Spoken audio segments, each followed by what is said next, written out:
गणेश चतुर्थी या गणेश चौथ सनातन धर्म का एक प्रमुख त्योहार है और इस त्योहार को पूरे देश में धूमधाम से मनाया जाता है। इस दिन भक्त बहुत धूमधाम और खुशी के साथ गणपति बप्पा को अपने घर पर विराजमान करते हैं और संकल्प के अनुसार उनकी स्थापना करने के बाद उनका पूजन करके फिर उनका विसर्जन कर दिया जाता है। वैसे तो इस त्योहार को पूरे देश में बहुत धूमधाम से मनाया जाता है, लेकिन महाराष्ट्र और कर्नाटक में इस त्योहार की अलग ही बात होती है। गणेश चतुर्थी को गणेश चौथ या फिर डंडा चौथ के नाम से भी जानते हैं। इस दिन बालक छोटे छोटे डंडों को बजाकर खेलते हैं।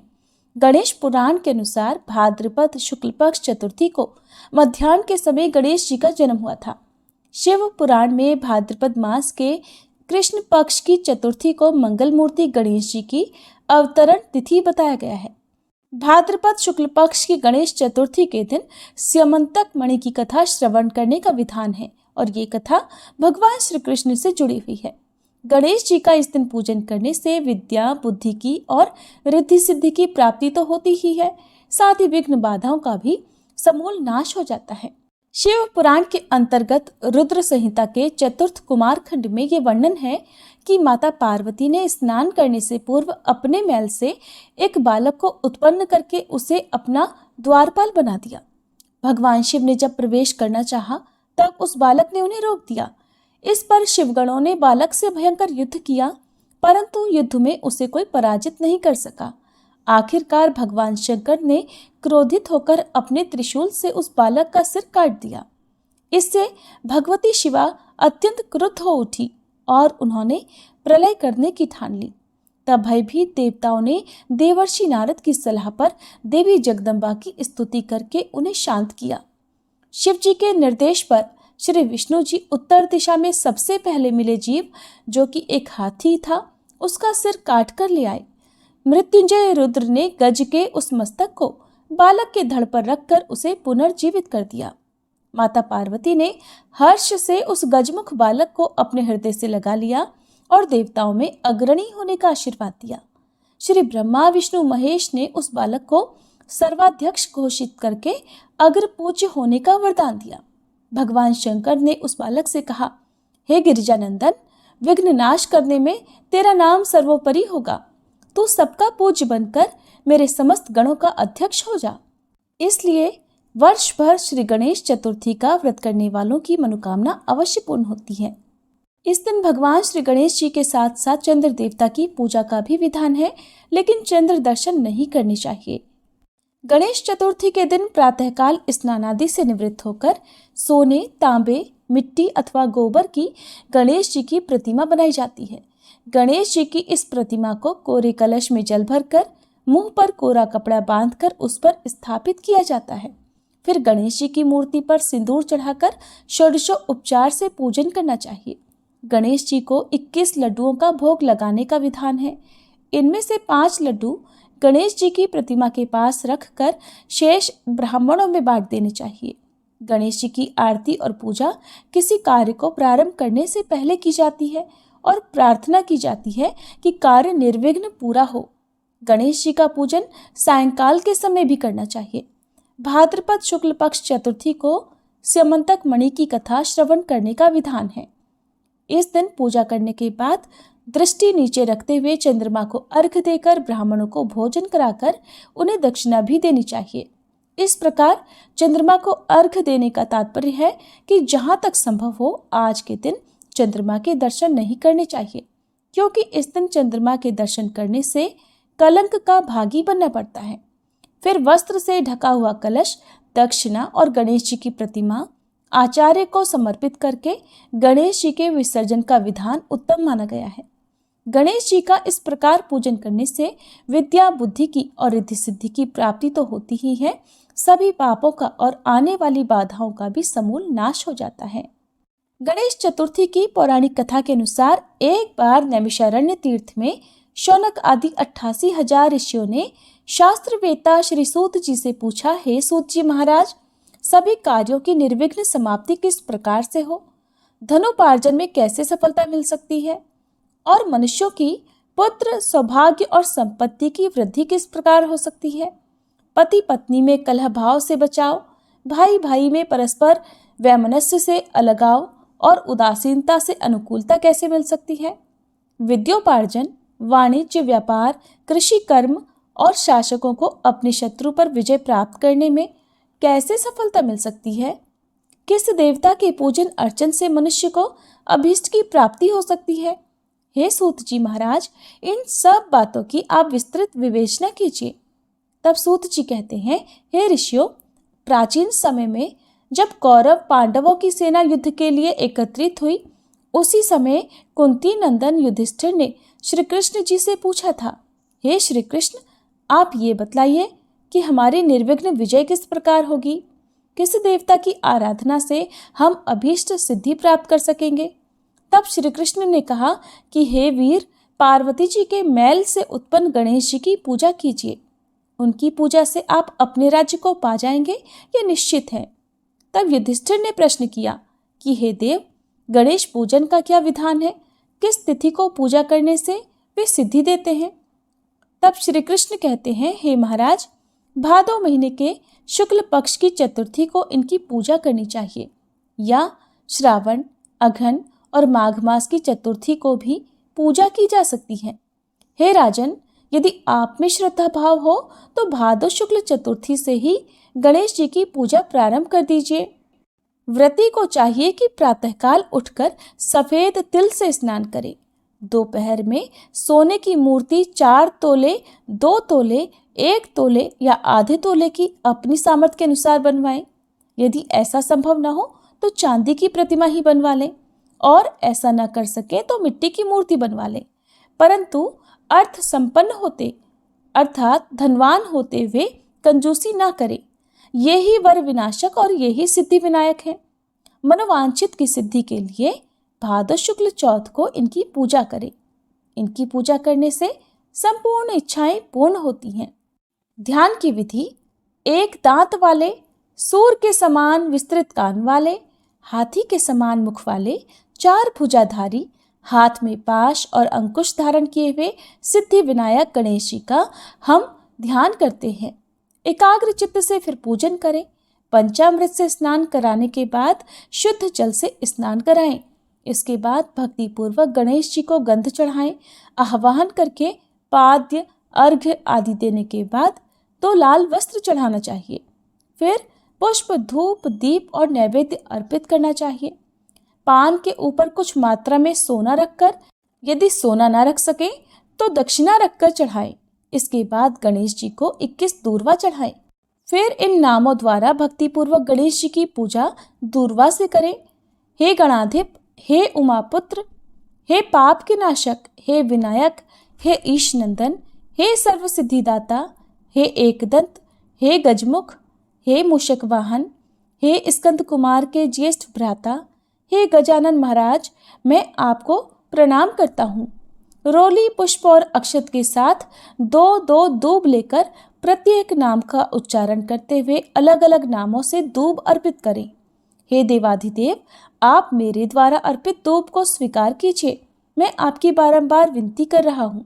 इसी प्रकार भुना हुआ गेहूं या गुड़, धनिया जो गणेश जी को परम प्रिय है, अर्पित करें। इसके बाद शुद्ध घी से बनाए 21 लड्डू हाथ में लेकर हे कुरुकुल प्रदीप ऐसा कहकर गणेश जी के आगे रख दें। उनमें से 10 लड्डू ब्राह्मण को दान कर दें और 10 लड्डू अपने भोजन के निमित्त रख लें। शेष लड्डू को गणेश जी के सामने नैवेद्य के रूप में रहने दें और फिर गणेश जी की प्रतिमा को ब्राह्मण को दान में दे दें। सभी कर्म करने के बाद अपने इष्ट देव का पूजन करें। इसके बाद ब्राह्मण को भोजन कराकर स्वयं भोजन करें। भगवान श्री कृष्ण कहते हैं, हे धर्मराज युधिष्ठिर, इस प्रकार गणेश जी की पूजा करने से आप सभी पांडवों की विजय होगी। इसमें संदेह की कोई बात नहीं है, ये मैं बिल्कुल सत्य कह रहा हूँ। गुरु से दीक्षा लेने के समय वैष्णव आदि प्रारंभ में गणेश पूजन करते हैं। गणेश जी की पूजा करने से श्री विष्णु, शिव जी, सूर्य, देवी पार्वती, अग्नि आदि विशिष्ट देवों की भी पूजा हो जाती है, इसमें संदेह नहीं। इनके पूजन से चंडिका आदि मातृगण सभी प्रसन्न होते हैं। हे ऋषियों, भक्ति पूर्वक सिद्धि विनायक गणेश जी की पूजा करने से उनकी कृपा के फलस्वरूप मनुष्यों के सभी कार्य पूर्ण हो जाते हैं। भाद्र शुक्ल गणेश चतुर्थी की पूजा शिवलोक में हुई है। इस दिन स्नान, दान, उपवास, पूजन आदि करने से गणेश जी की अनुकंपा से शताधिक फल मिलता है। हे युधिष्ठिर, इस दिन चंद्र दर्शन को निषेध किया गया है, इसलिए अपने कल्याण की कामना से दोपहर में ही पूजा कर लेनी चाहिए। सिंह राशि की संक्रांति में शुक्ल पक्ष की चतुर्थी तिथि को चंद्र दर्शन करने से चोरी, व्यभिचार, हत्या आदि का मिथ्या कलंकित होना पड़ता है, इसलिए आज के दिन चंद्र दर्शन करना वर्जित है। यदि भूल से चंद्र दर्शन हो जाए तो ऐसा कहें, सिंह ने प्रसेनजित को मार डाला और जामवान ने सिंह को यमालय भेज दिया। हे बेटा, रो मत, तुम्हारी समंतक मणि ये है। नंदिकेश्वर कहते हैं कि अब आप सभी लोग एकाग्र मन से और प्रसन्न होकर इस कथा को, जो कि स्यमंतक मणि का उपाख्यान है, श्रवण करो। भादो शुक्ल चतुर्थी को सदैव सावधानी पूर्वक गणेश जी के शुभदायक व्रत को करें। हे विप्रवर, नर अथवा नारी जो भी इस व्रत को करते हैं वे तुरंत ही कष्टों से छुटकारा पा जाते हैं। उनके सभी कलंकों का शमन और विघ्न निवारण होता है। सुनसान वन में, विषम परिस्थिति में, अदालत संबंधी मामलों में, संपूर्ण कार्यों में सफलता देने वाला यह व्रत संपूर्ण व्रतों में श्रेष्ठ है। यह व्रत विश्व विश्रुत और गणेश जी को परम प्रिय है। सनत कुमार जी पूछते हैं कि प्राचीन काल में इस व्रत को किसने किया? इसका प्रचार मृत्युलोक में किस तरह हुआ? आप गणेश जी के इस व्रत को विस्तार पूर्वक कहिए।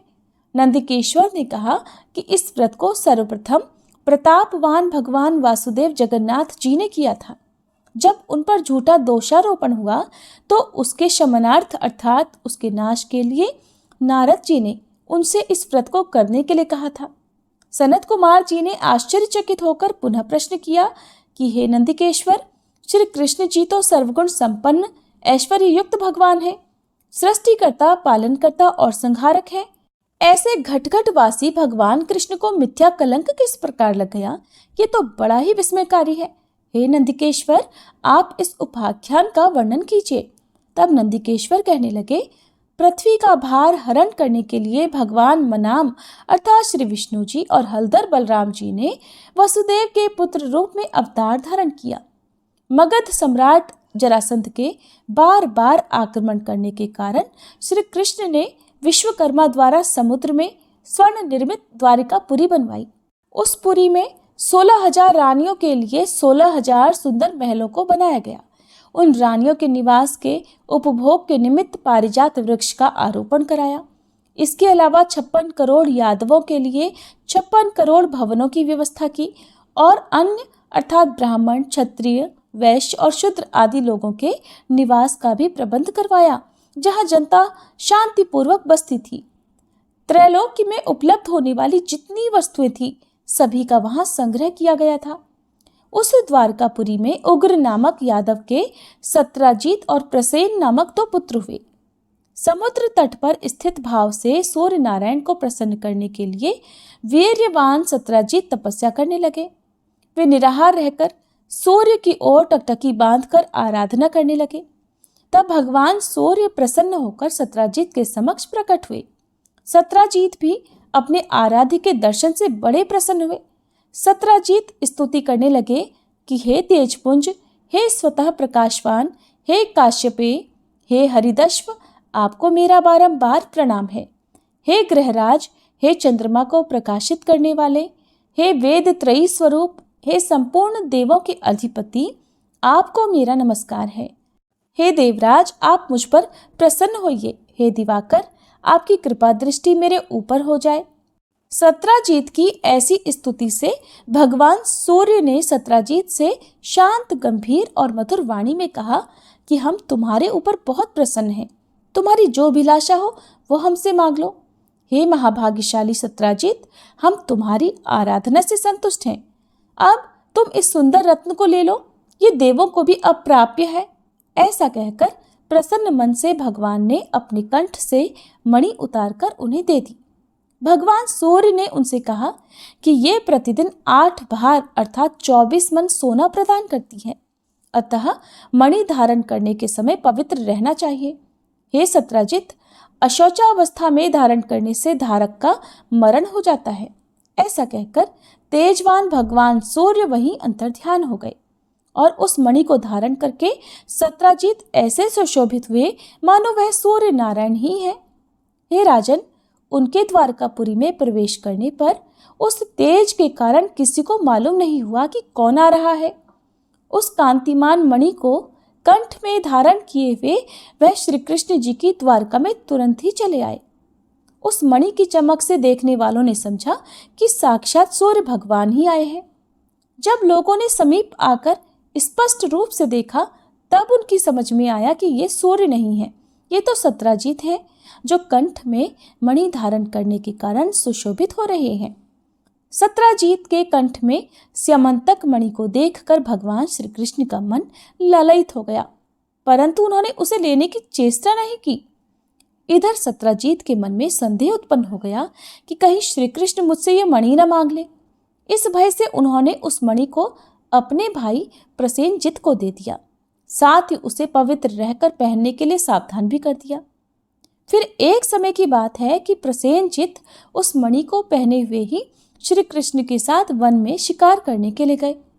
अशुद्धता के कारण अश्वारूढ़ प्रसेनजीत को एक शेर ने मार डाला और वह शेर उस मणि को लेकर चलने लगा। तब उस सिंह को रत्न लेकर जाते देखकर जामवान ने उसे मार डाला। फिर जामवान ने उस मणि को गुफा में लाकर अपने बेटे को दे दिया। इधर श्री कृष्ण अपने सहयोगी शिकारियों के साथ द्वारका में लौट आए। समस्त द्वारका वासियों ने अकेले श्री कृष्ण को आया देखकर ऐसा अनुमान लगाया कि मणि के लोभ में श्री कृष्ण ने प्रसेनजित की हत्या कर डाली है। ऐसा कौन सा धर्म है जो लोभी के लिए करनीय ना हो? लोभी तो लोभ में आकर अपने गुरुजनों तक का वध कर डालता है। अब इसी प्रकार की चर्चा वहां सब लोग करने लगे।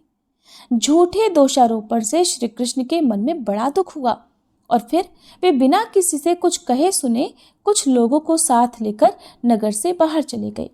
वन में जाकर श्री कृष्ण ने देखा कि एक स्थान पर प्रसेनजित सिंह द्वारा मृत होकर पड़े हैं। सवारी के साथ प्रसेनजित के पदचिन्हों के सहारे वहां गए जहां ऋक्ष ने अर्थात जामवान ने सिंह को मारा था। रक्त बिंदुओं के आधार पर श्री कृष्ण उसकी गुफा में प्रवेश कर गए। जामवान की गुफा बड़ी भयंकर थी और उसमें घनघोर अंधेरा ही अंधेरा था, इसलिए प्रजाजनों को गुफा द्वार पर छोड़कर भगवान श्री कृष्ण अकेले ही उसमें प्रविष्ट हो गए। अपने तेज से अंधकार दूर करते हुए भगवान उस गुफा में 400 कोस तक चले गए। वहां पहुंचने पर उन्होंने एक सुंदर स्थान और महल को देखा। वहां पर जामवान का पुत्र सुंदर पालने में झूल रहा था और पालने में मणिरत्न लटक रहे थे। बालक के उस खिलौना स्वरूप मणि को लेने के लिए भगवान श्री कृष्ण उसके निकट खड़े हो गए। रूप लावण्य से पूर्ण कमल नयनी किशोरी उस पालने को झुला रही थी। वह मंद मंद मुस्कान भी बिखेर रही थी। ऐसी नवयुवती बाला को देखकर श्री कृष्ण विस्मित हो गए। वह कमल मुखी बाला धीरे धीरे कह रही थी कि लाडले, तुम रो क्यों रहे हो? देखो, प्रसेनजित को सिंह ने मार डाला और सिंह को हमारे पिताजी ने मारकर ये स्यमंतक मणि तुम्हें खेलने के लिए ला दी है। कमल नयन भगवान श्री कृष्ण को देखकर वह बाला अब कामातुर होकर धीरे धीरे प्यार भरी बात कहने लगी कि मेरे पिता की दृष्टि पड़ने से पहले ही आप यहाँ से चले जाइए। ये सुनकर प्रतापवान श्री कृष्ण जी हंसकर अपना पांचजन्य शंख बजाने लगे। उस शंखनाद से ऋक्षराज घबराकर उठ बैठा और उनके पास चला आया और फिर श्री कृष्ण और जामवान में परस्पर तुमुल युद्ध होने लगा। इस दृश्य से सभी नारियां चीखने लगी और गुफा के नागरिक आश्चर्य में पड़ गए। उधर गुफा द्वार पर श्री कृष्ण की प्रतीक्षा कर रहे प्रजाजन उन्हें मृत समझकर 7वें दिन द्वारका में वापस लौट गए। वहां पहुंचकर उन लोगों ने श्री कृष्ण का मृतक कर्म तक कर डाला। इधर गुफा के अंदर भगवान कृष्ण और ऋक्षराज में 21 दिनों तक लगातार मल्ल युद्ध होता रहा। भगवान कृष्ण ने ऋक्षराज के युद्धोन्माद को क्षीण कर दिया। त्रेता युग की बातों का स्मरण कर जामवान ने भगवान को पहचान लिया। जामवान कहने लगे कि मैं सभी देवों, दैत्यों, यक्षों, नागों, गंधर्वों, पिशाचों और मरुदगणों से अपराजय हूँ। वे लोग मेरे पराक्रम के समक्ष नहीं टिक सकते। हे देवाधिदेव, आपने मुझ पर विजय पाई है, इससे आपका देवाधिपति होना निश्चित है। मैं समझ गया कि आप में भगवान विष्णु का तेज है। किसी अन्य में इतना बल नहीं हो सकता जिसके किंचित कृपा कटाक्ष से चारों पदार्थ सुलभ हो जाते हैं। उसके किंचित क्रोध करने से घड़ियाल, मगरमच्छ आदि जीव व्याकुल हो गए और अथाह सागर भी विशुद्ध हो उठा। उस सागर ने अपनी धृष्टता के लिए क्षमा याचना की, सेना के लिए मार्ग प्रदान किया। आपने सेतु बांधकर अपने यश को उज्जवल किया और सैन्य दल के साथ लंका पर आक्रमण करके राक्षसों का अपने बाणों द्वारा शिरोच्छेदन कर दिया। प्रभु, आप त्रेता युग के वही राम हैं। इस प्रकार जब जामवान ने पहचान लिया, तब उससे देवकी नंदन श्री कृष्ण जी कहने लगे। भगवान श्री कृष्ण ऋक्षराज के मस्तक पर अपना कल्याणकारी हाथ फेरते हुए उससे प्रेम पूर्वक कहने लगे, हे ऋक्षराज, इस मणि के कारण मुझे झूठा कलंक लगा है। उसी कलंक को दूर करने, मणि प्राप्त करने के लिए मैं तुम्हारी गुफा में आया हूँ। भगवान की बात सुनकर जामवान ने प्रसन्नता पूर्वक अपनी कन्या जामवंती को उन्हें समर्पित करके दहेज स्वरूप मणि भी दे दी। भगवान कृष्ण ने कन्या और मणि ग्रहण कर जामवान के ज्ञान का उपदेश देकर फिर वहां से जाने का विचार किया। भगवान कृष्ण के जाने से पहले जामवान ने अपनी कन्या का पाणी ग्रहण उनके साथ कर दिया। जामवंती के साथ मणि लेकर भगवान कृष्ण अब प्रसन्न मन से द्वारका में वापस आए। जिस प्रकार किसी मृतक के पुनर्जीवन होने पर उसके परिवार वालों के हर्ष की सीमा नहीं रहती, वही अवस्था श्री कृष्ण को देखकर द्वारका वासियों को भी हुई। श्री कृष्ण को धर्मपत्नी के साथ मणि लेकर लौटा देखकर सभी लोग उत्सव मनाने लगे। भगवान कृष्ण प्रसन्न होकर मित्रों के साथ सुधर्मा सभा अर्थात यादवों की राज्यसभा में आए। वहां उन्होंने मणि के गायब होने और उसकी पुनः प्राप्ति की सारी घटना को कह सुनाया। फिर भगवान कृष्ण ने राज्यसभा में उपस्थित सत्राजीत को अपने पास बुलाकर वह मणि उन्हें दे दी। यादव संसद सदस्यों के सामने मणि देकर भगवान श्री कृष्ण झूठे कलंक के दोष से मुक्त हो गए। सत्राजीत बुद्धिमान थे। मणि पाकर उन्हें लज्जा आई, जिसके फलस्वरूप उन्होंने अपनी कन्या सत्यभामा का विवाह श्री कृष्ण के साथ कर दिया। इसके बाद शतधन्वा, अक्रूर आदि दूषित हृदय वाले यादव मणि प्राप्ति के लिए सत्राजीत से शत्रुता करने लगे। एक बार की बात है, श्री कृष्ण जी कहीं गए हुए थे। उनकी अनुपस्थिति में पापात्मा शतधन्वा ने सत्राजीत की हत्या करके मणि अपने कब्जे में कर ली। श्री कृष्ण के लौटने पर सत्यभामा ने उन्हें सारी बात बतलाई। एक बार नगर में पुनः चर्चा उठी कि ये श्री कृष्ण भीतर से तो काले अर्थात कलुषित हृदय वाले हैं और ऊपर से इतने सीधे दिखते हैं। तब भगवान कृष्ण ने बलदेव जी से कहा कि भैया, शतधन्वा ने सत्राजीत का वध कर डाला है, इसलिए अब वह मणि के साथ पलायन करने वाला है। शतधन्वा ने सत्राजीत की हत्या करके हम लोगों की मणि का अपहरण कर लिया है। वह मणि हम लोगों के लिए भोग्य है, इसमें कोई संदेह नहीं। ये बात जब शतधन्वा को मालूम हुई तो उसने भयभीत होकर मणि को अक्रूर को दे दिया। मणि देने के बाद वह एक घोड़ी पर सवार होकर दक्षिण दिशा की ओर भाग गया। इधर रथ पर विराजमान होकर भगवान श्री कृष्ण और बलराम उसका पीछा करने लगे। 100 योजन के बाद उसकी घोड़ी मार डाली गई और वह तब पैदल ही भागने लगा। श्री कृष्ण जी ने दौड़कर उसे पकड़ लिया और उसका वध कर डाला। मणि के लिए इच्छुक कृष्ण जी ने रथारूढ़ बलदेव जी से कहा कि भैया, इसके पास से तो मणि नहीं मिली। तब श्री कृष्ण की बात से बलराम जी ने रुष्ट होकर कहा, कृष्ण, तुमने सदैव से कपट का व्यवहार किया है।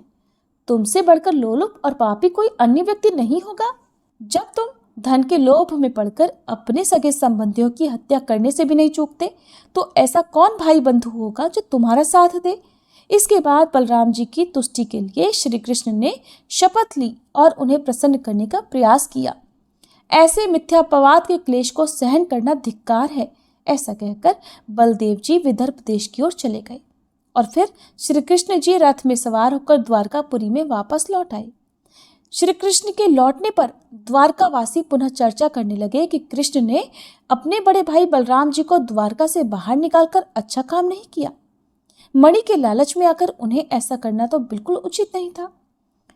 इस प्रकार की बातें वहां लोग करने लगे, जिसे सुनकर श्री कृष्ण के मन में बड़ा दुख हुआ और उनका चेहरा मुरझा गया। इधर अक्रूर भी तीर्थाटन के लिए द्वारका से निकल पड़े। उन्होंने काशीपुरी में आकर यज्ञपति भगवान के लिए विष्णु योग किया।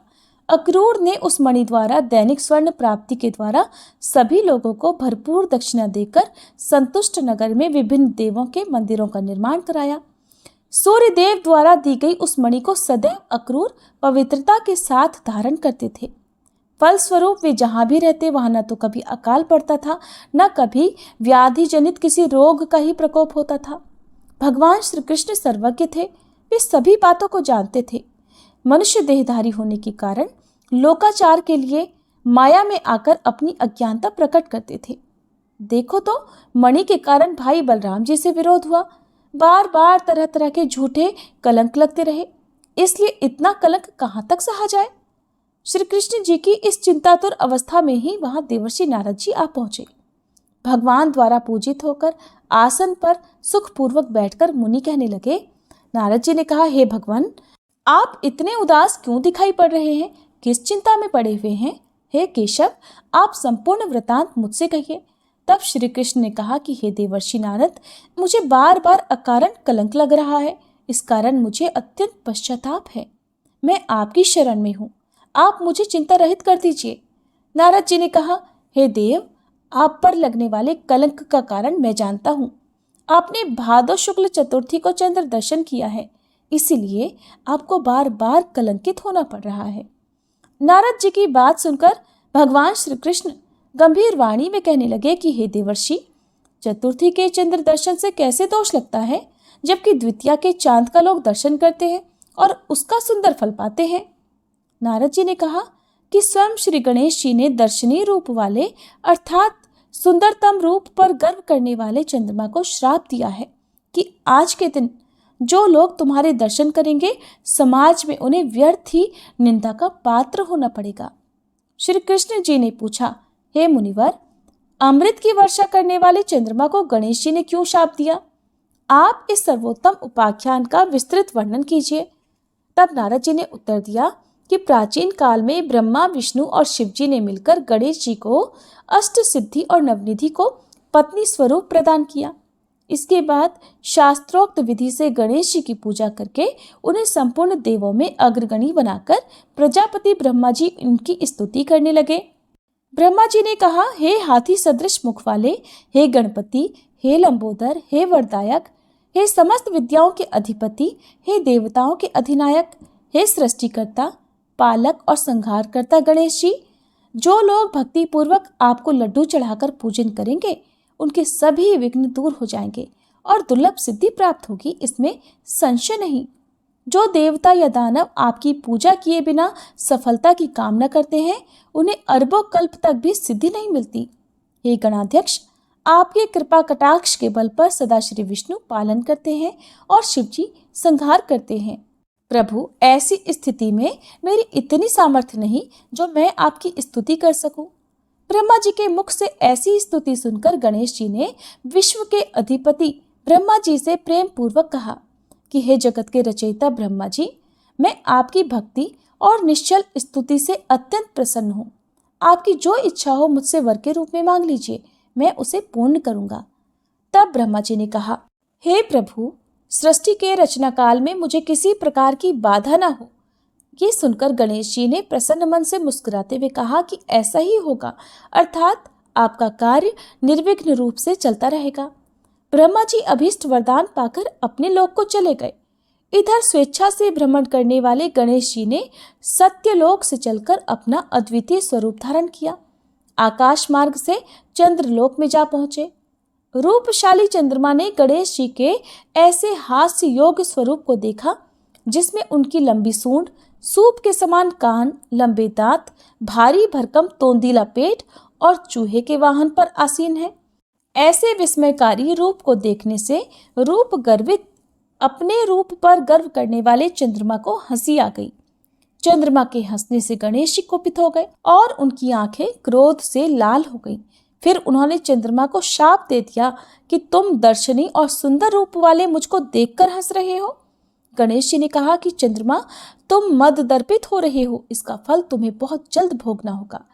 आज से शुक्ल चतुर्थी के दिन कोई भी व्यक्ति तुम्हारे पापी मुख को नहीं देखेगा। जो व्यक्ति भूल से भी तुम्हारे मुख को देख लेगा उसे अवश्य कलंकित होना पड़ेगा। नारद जी कहते हैं, हे श्री कृष्ण, ऐसा भीषण शाप सुनकर विश्व में हाहाकार मच गया और चंद्रमा का मुख मलिन हो गया और वे जल में प्रविष्ट हो गए। उसी दिन से चंद्रमा अपना स्थान जल में बनाकर रहने लगे। इधर देवता, ऋषि और गंधर्वों को बड़ी निराशा हुई और वे सब दुखी होकर देवराज इंद्र के नेतृत्व में पितामह ब्रह्मा जी के लोक में गए। ब्रह्मा जी का दर्शन करने के बाद उन लोगों ने चंद्रमा के वृतांत का वर्णन किया कि आज गणेश जी ने चंद्रमा को शाप दे दिया है। तब ब्रह्मा जी ने सोचकर उन देवताओं से कहा कि हे देवताओं, गणेश जी के शाप को कोई काट नहीं सकता, न तो मैं ही काट सकता हूँ, न विष्णु, न इंद्र आदि देवता ही। ऐसा निश्चय जानिए। इसलिए हे देवो, आप बस उन्हीं की शरण में जाओ, वे ही चंद्रमा को शाप मुक्त कर सकते हैं। देवताओं ने पूछा, हे पितामह, अतीव बुद्धिशाली हे प्रभु, किस उपाय से गजानन प्रसन्न होकर हमें वर देंगे? आप उसी उपाय को बतलाइए। ब्रह्मा जी ने कहा, गणेश जी का पूजन विशेषतया कृष्ण चतुर्थी को रात में यत्न पूर्वक करना चाहिए। शुद्ध घी में उन्हें मालपुआ, लड्डू आदि बनाकर भोग लगाना चाहिए। स्वयं भी इच्छा पूर्वक मिष्ठान, हलवा, पूरी, खीर आदि का भोग लगाकर प्रसाद ग्रहण करना चाहिए। ब्राह्मणों को दान स्वरूप गणेश जी की स्वर्ण प्रतिमा देनी चाहिए। शक्ति के अनुसार दक्षिणा दे। धन रहते हुए कंजूसी नहीं करनी चाहिए। पूजन, व्रत आदि की विधि जानकर सब देवताओं ने देवगुरु बृहस्पति को भेजा और उन्होंने चंद्रमा के पास जाकर ब्रह्मा जी की बताई हुई विधि सुनाई। तब चंद्रमा ने ब्रह्मा जी की बताई हुई विधि के अनुसार गणेश जी का व्रत और पूजन किया, जिसके फलस्वरूप गणेश जी प्रसन्न हो गए। अपने सम्मुख गणेश जी को क्रीड़ा करते देखकर चंद्रदेव उनकी स्तुति करने लगे। चंद्रमा ने कहा, हे विभो, आप समस्त कारणों में आदि कारण हैं। आप सर्वज्ञ और सबके जानने योग्य हैं। आप मुझ पर प्रसन्न होइए। हे देवाधिपति, हे जगन्निवास, हे लंबोदर, हे वक्रतुंड, हे गणेश जी, हे ब्रह्मा विष्णु से पूजित, मैंने गर्व के कारण आपका उपहास किया था, उसके लिए मैं आपसे क्षमा प्रार्थी हूँ। आप मुझ पर प्रसन्न होइए। हे गणेश जी, जो आपकी पूजा न करके अर्थ सिद्धि की इच्छा रखते हैं, वे वास्तव में मूर्ख और संसार में अभागे हैं। मुझे अब आपके संपूर्ण प्रभाव का ज्ञान हो गया है।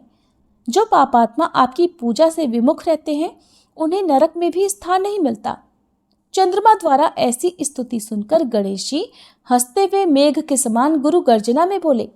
गणेश जी ने कहा, हे चंद्रमा, मैं तुम्हारे ऊपर प्रसन्न हूँ। तुम्हारी जो इच्छा हो वह तुम मुझसे वरदान के रूप में मांग लो, मैं तुम्हें देने के लिए तैयार हूँ।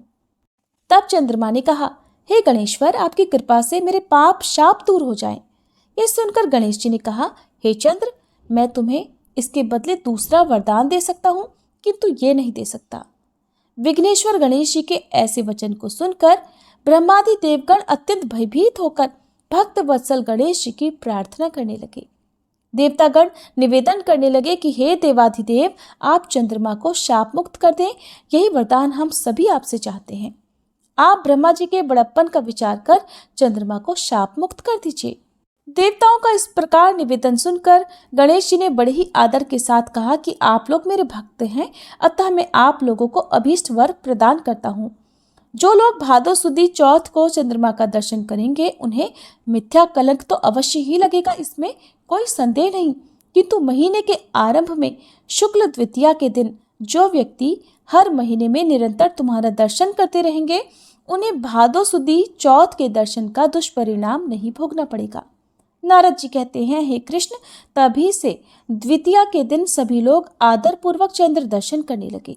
स्वयं गणेश जी ने द्वितीया के चंद्र दर्शन की महत्ता का वर्णन किया है। दूज के चंद्रमा का दर्शन करने वाले जो पापात्मा भाद्र शुक्ल को तुम्हारा दर्शन करेंगे, उन्हें 1 वर्ष के भीतर ही मिथ्या कलंक का भागी होना पड़ेगा। इसके पश्चात चंद्रमा ने गणेश जी से पुनः पूछा कि प्रभु, अगर ऐसी घटना घटित हो जाए तो हे देवाधिपति, आप किस उपाय से प्रसन्न होंगे, ये बताने की कृपा करें। तब गणेश जी ने कहा कि कृष्ण पक्ष की प्रत्येक चतुर्थी को जो लोग लड्डू का भोग लगाकर मेरा पूजन करेंगे और विधि पूर्वक रोहिणी के साथ तुम्हारी पूजा करेंगे, जो लोग मेरी स्वर्ण प्रतिमा का पूजन करके कथा श्रवण करेंगे और ब्राह्मण भोजन कराकर उन्हें दान देंगे, तो मैं सदैव उनके कष्टों का निवारण करता रहूंगा।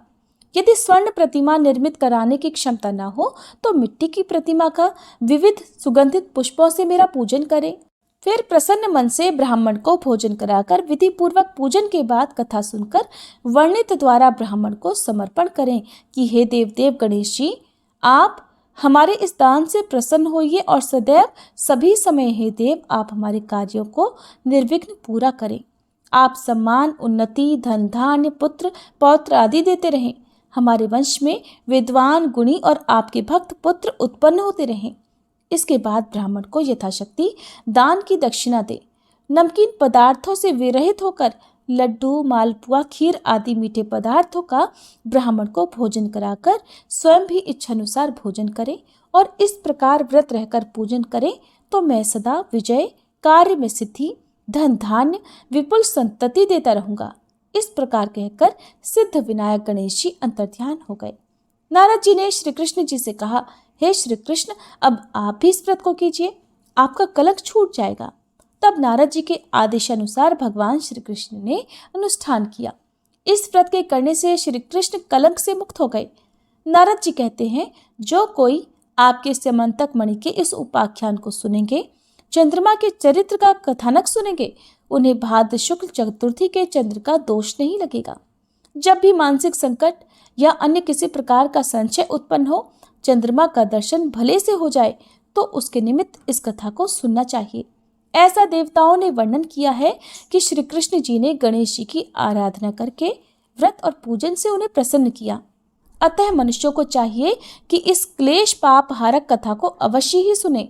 नर अथवा नारी पर किसी प्रकार का संकट आने पर इस व्रत के करने से उनके सभी मनोरथ सिद्ध होते हैं। विघ्न विनाशक भगवान गणेश जी की प्रसन्नता से मनुष्य को संसार में सभी पदार्थ सुलभ हो जाते हैं। कथा समाप्त। प्रेम से बोलिए गणेश भगवान की जय। श्री कृष्ण भगवान की जय।